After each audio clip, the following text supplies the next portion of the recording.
ditto of the GNP, home of the nuclear program, home of the Navy, home of designer Khadi, and not forgetting JRD.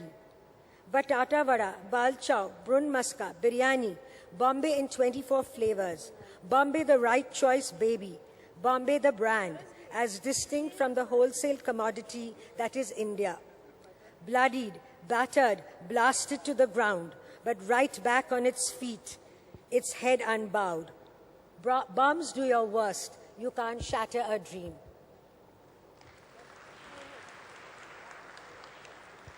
So now, Charles, I'll hand you over to the dream we lost and the dream that we could all have created with your plan.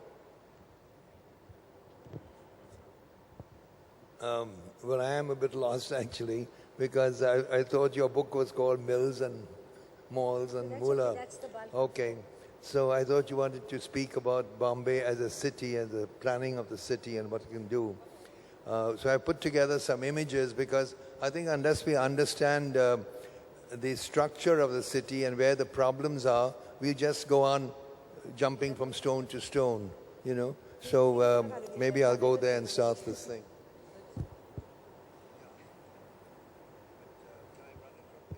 Could I run it from here? Yeah, I can see the screen. If he gives me a... No, if he gives me a oh, I can walk there. Do you have a remote control?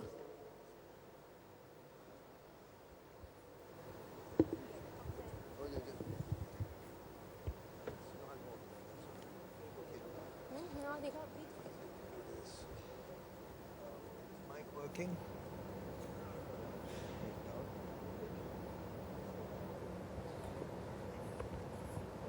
Okay? Yeah, can you hear me? That's fine. Well, I'll just go briefly through the structure of Bombay and what happens to our city.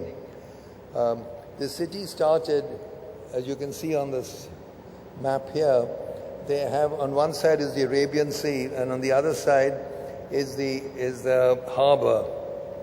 And in between is this long piece of land which is a breakwater, just like Manhattan. And you can see at the southern end is the fort area, and then that's where the British lived. And then there was this green area which was really to keep the natives away. So we started at Dhobi Talao and we probably petered out by Mahalakshmi. And after that there was open land. And that's when they started the mills, because by that time there had been the cotton crisis with the American Civil War, etc. So this land was given away in huge chunks because it didn't matter. There was nobody living there. There were just people working there. And we have paid a big price for those huge chunks of land.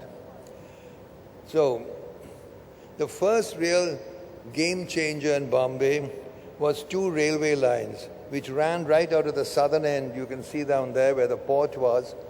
And they went up. They're really wonderful. One, it had nothing to do with the city. The city is based on public transport only because the British had to get the troops from the ships straight up to the Khyber Pass. There were more English people on the Khyber Pass than there was anywhere else in India. They had this idea that the Iranians or the Shah or someone would come and attack India. And the other one to the right is the one which goes to Calcutta to take the businessmen. And people started to live around the stations. So you must understand that this is a city which is always based on public transport, more than any other city, certainly in India. And I think a lot of the energy of Bombay, I think, comes from the fact that it's a very mobile city. So people can get around. And I'm saying this because now we are moving away from that, or we have moved a great deal away into private transport, instead of continuing with our public transport, which was the real strength of the city. Now, another big game changer which came up, and I thought that was what Bachi was referring to, was when this land in central Bombay became available. It's huge. If you look, I don't have a pointer with me, but oh yeah, I do. If someone gives me a pointer, I can Is this a pointer? No. Can you see down there? You can see the size of. Does someone have a pointer? God, sorry. Should have thought of it earlier.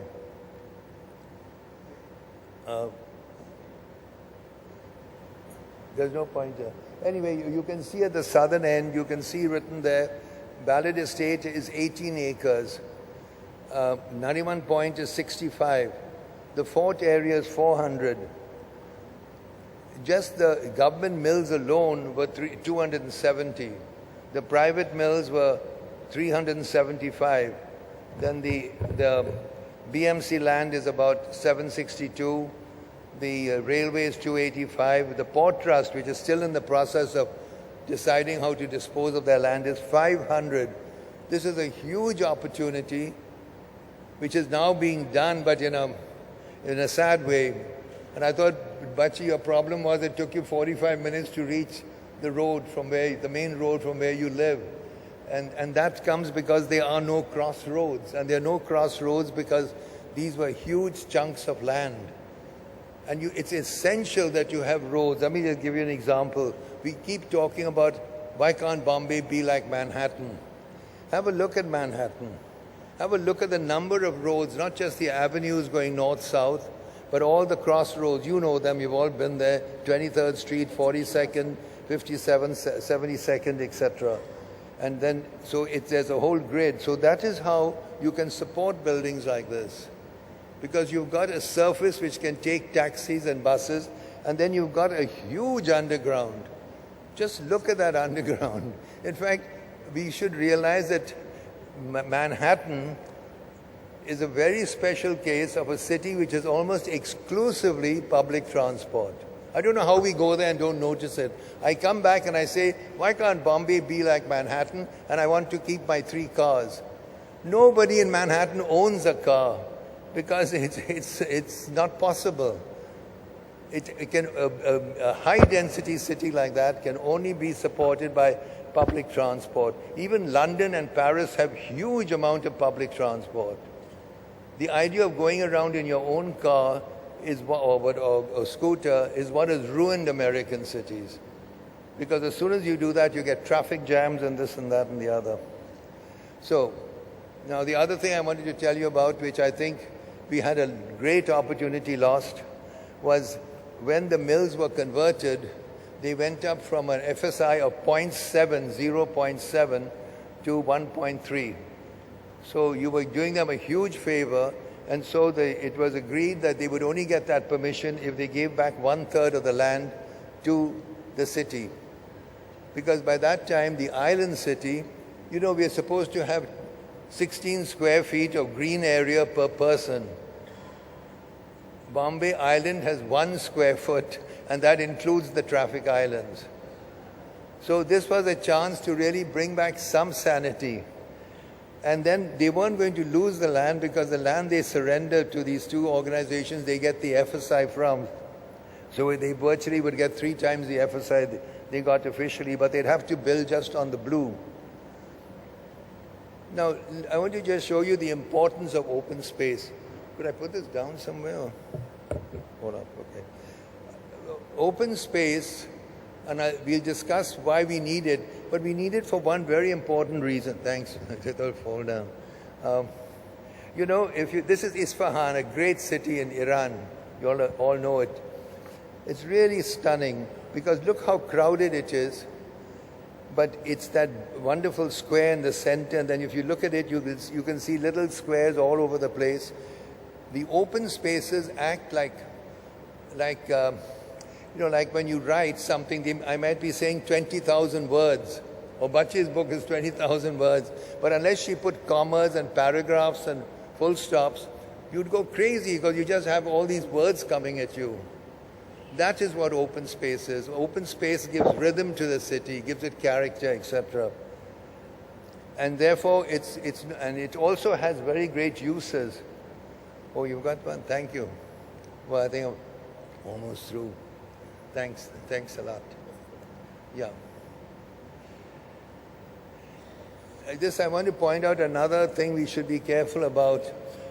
It's wonderful that we have the Oval, But the oval is, we call it open space and green space. Actually, it's only meant for young people, let's say 18 to 30, who play cricket or whatever.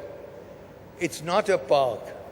It's very dangerous for a child to go there, a little child, or even a family or a middle-aged couple or anybody. And in fact, in most places, like in London, for instance, you cannot play football in Hyde Park. Where you play football is called an athletic field.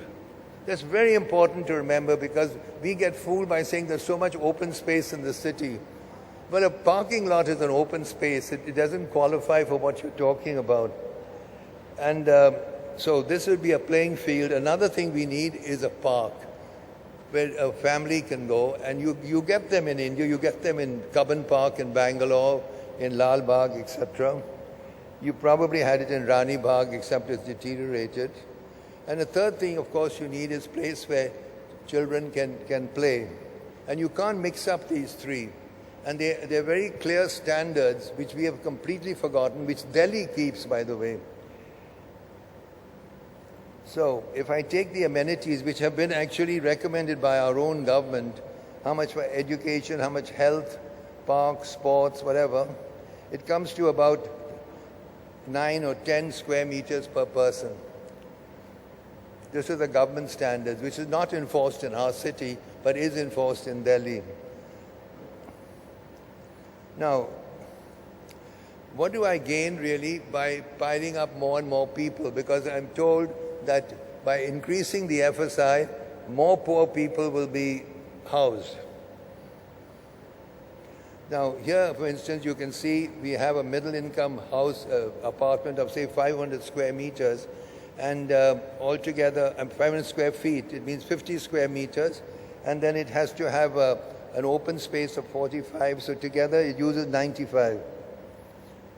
And there's 95. Now, if I add another floor, the 50-meter side stays the same. That's true. But I do have an extra yellow to put on, the yellow being the amenities. So the average comes down to 70, so I have saved space. If I go in for 5 floors, it comes down to 55. If I go in for 10 floors, you see the curve is beginning to flatten out.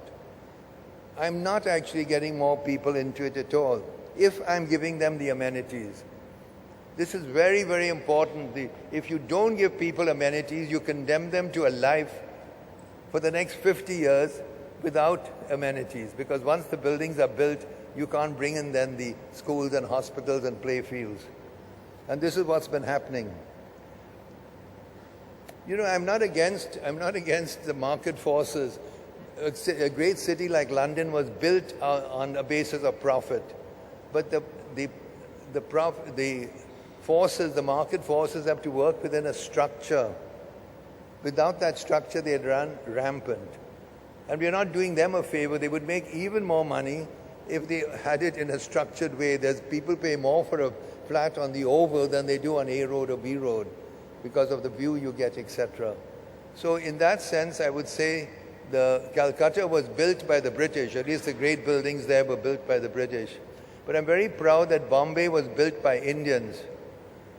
The whole of Marine Drive, so many parts of it. All those wonderful, the Hindu colony, Parsi colony, the Kushrubag. But they built it within a structure, a municipal structure, and then a physical structure, which was given. And so to me, the failure of this thing, like for instance here, to be fair to the developers, they are not responsible for that yellow. They're only trying to make a profit out of their building. It's the authorities who have to insist on the amenities. So what is happening in our city is that supposing this is an area of the city, and then 3 buildings go up, this is the amount of yellow they would need, amenities. But actually what happens, instead of getting that, we just put up more buildings.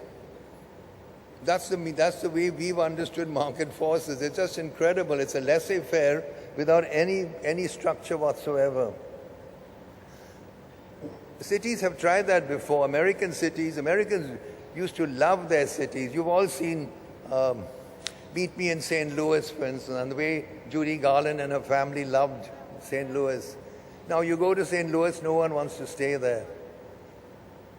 Manhattan, because of that, as soon as you lose the amenities, the middle class has to move out. That's what's happening in our city. You are left with very rich people and very poor, and then from that comes the confrontation. That's what lies ahead of us.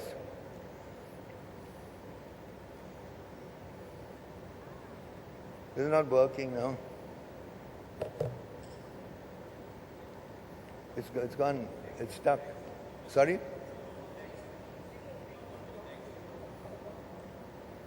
I don't know what you're saying.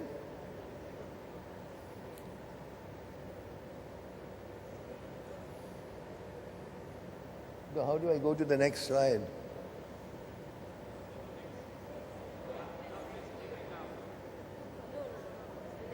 Is it up there? Yeah, just do it, please. I can't see from this angle. Yeah, hit it. Yeah. So what you're looking at in Manhattan was all offices. Those are not apartments. Manhattan is no longer a city for you know that, for families. It's young people who want a job. I mean, people who have no children, what are they called, dinks or something, to double income, no children, no kids. And when you go to a city like Boston, which is much better, you can see that the tall buildings are just for offices,